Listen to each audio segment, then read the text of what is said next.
এই শীতের বিকেলে যদি ১ কাপ চা আর এই রকম গরম গরম একদম মুচমুচে একটা পকোড়া থাকে তাহলে কেমন হয় বন্ধুরা। আসসালামু আলাইকুম, সানজানা কিচেনে সবাইকে স্বাগতম। প্রিয় বন্ধুরা, সবাই কেমন আছো? চলে এসেছি আজকে খুবই মজাদার একটা ফুলকপির পকোড়া নিয়ে। তো চলো রেসিপিটা তোমাদের সাথে শেয়ার করে দেই। তার জন্য এখানে আমি একটা ফুলকপি নিয়েছি। এটাকে আমি অর্ধেক কেটে নিয়েছি এইরকম ছোট ছোট পিস করে, আর নিয়েছি একটা আলু।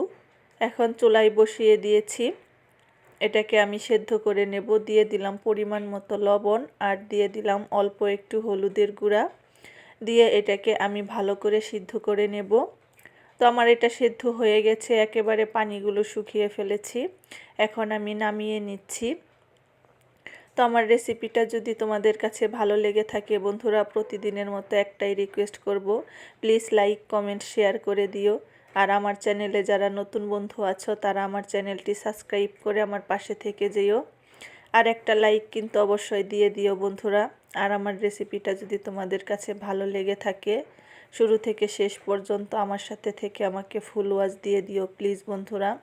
তো আমি এটাকে একটু হাত দিয়ে মাখিয়ে নিয়েছি। এর মধ্যে দিয়ে দিলাম পরিমাণ মতো লবণ, ধনেপাতা কুচি, পেঁয়াজ কুচি, আর দিয়ে দিলাম কাঁচামরিচ কুচি, আর দিয়ে দিলাম ম্যাগি নুডলসের মশলাটা দিয়ে দিলাম হলুদ গুঁড়া, ধনিয়ার গুঁড়া, মরিচের গুঁড়া, আর দিয়ে দিলাম ভেজে রাখা জিরার গুঁড়া, আর দিয়ে দিলাম আদা রসুন বাটা, পেঁয়াজ বাটা, অল্প একটু জিরা বাটা। দিয়ে এখন সব উপকরণগুলো আমি এরকম হাত দিয়ে মেখে নেব। আর দিয়ে দিলাম 1 কাপ ময়দা। দিয়ে এখন সব উপকরণগুলো আমি হাত দিয়ে এরকম করে ভালো করে মেখে নিচ্ছি। তো এটা আমার মাখানো হয়ে গেছে, এরকম আমি মেখে নিয়েছি। এখন চলে যাচ্ছি চুলায়, তেলটা গরম করে নিয়েছি। এখন এইরকম করে দিয়ে দেব সব বড়াগুলো, দিয়ে আমি ভেজে নেব। একদম সহজ এবং সময়ও বেশি লাগে না। খুব অল্প সময়ে এইরকম একটা পকোড়া বানিয়ে বিকেলের নাস্তা হিসাবে তোমরা খেতে পারো। চায়ের সাথে খেতে কিন্তু খুবই ভালো লাগবে। আমার কাছে তো এটা খেতে খুবই ভালো লেগেছে, বিকেলবেলা গরম গরম একদম খেতে। তো এইগুলো আমার হয়ে গেছে, আমি ভালো করে এটাকে ভেজে নিয়েছি, ভেজে তুলে নিয়েছি। আবারও আমি কয়টা দিয়ে দিলাম, একবারে দেয়া যায়নি এর জন্য আবারও দিয়ে দিলাম।